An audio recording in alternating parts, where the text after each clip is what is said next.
Welcome back to Lessons from the Front, and thank you for supporting my channel. Today we're going to be taking a look at the KV-1 Russian heavy tank, which was one of the first great Soviet heavies.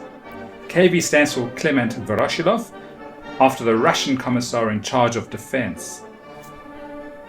It was designed in the late 1930s and produced from 1939 until 1943, but saw service right through to the end of the war. It was used by Poland, but obviously mostly by the Soviet Union. The wars that the KV-1 tank saw action in was the Winter War and World War II. A total of 5,219 KVs were built. It had a length of 6.75 meters, a height of 2.71 meters, a width of 3.32 meters, and a crew of 5.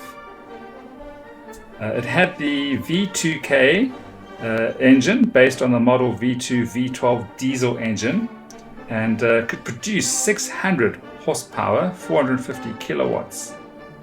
Its suspension was the torsion bar. It had an operational range of 250 kilometers, cross-country 150 k's, and a maximum speed of 35 kilometers per hour. Although most will think of the iconic T-34 that eclipsed the KV series when they think of Soviet armor, the KV-1 was a formidable beast in its own right.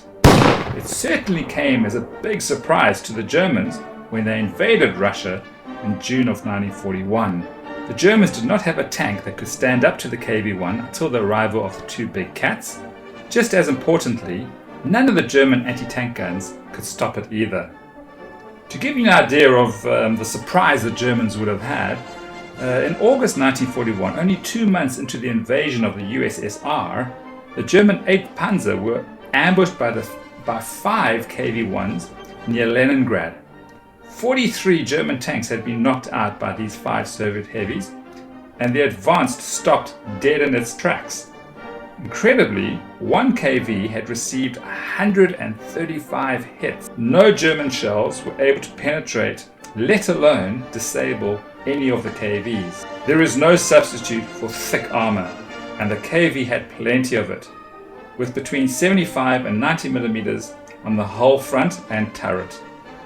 The KV's 76.2 millimeter gun could, on the other hand, easily penetrate the 50 millimeter frontal armor of the Panzer IV, which was then the heaviest of the German tanks. In bolt action, the KV tanks can be found in the generic Soviet reinforced platoon list or earlier war thematic lists. It is a formidable weapon, just as it was in the early stages of the war, and hence will swallow a large percentage of your points for building a platoon, with a veteran KV-1 heavy tank currently costing 420 points.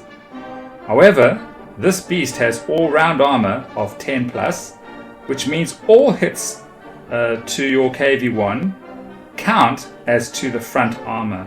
Its historical opponents will find it difficult to knock out this beauty of a beast.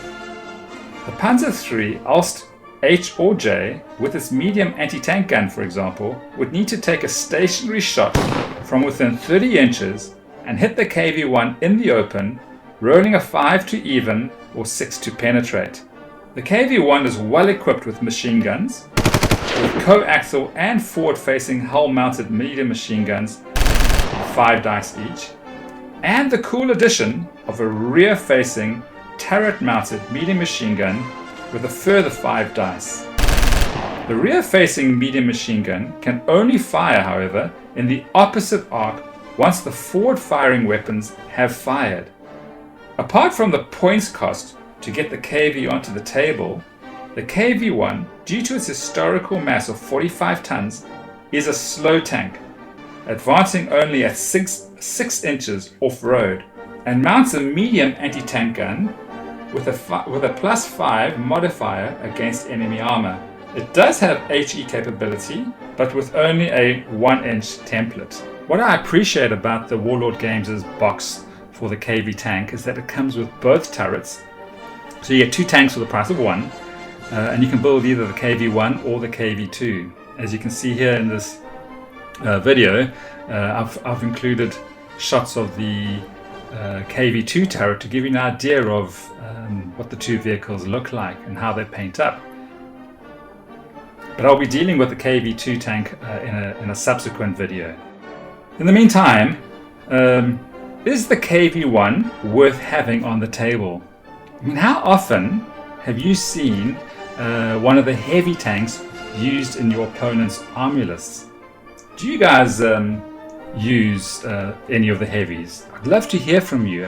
Please do comment at the end of the video. But let's be fair. The heavies rule the battlefield, and there's a chance that the heavy could rule your game. So, what do you guys think? Do you use the KV1? I trust that you enjoyed the content of this video. I do appreciate your support. Please do support my channel by smashing like and subscribing if you haven't done so already. In the meantime, happy gaming!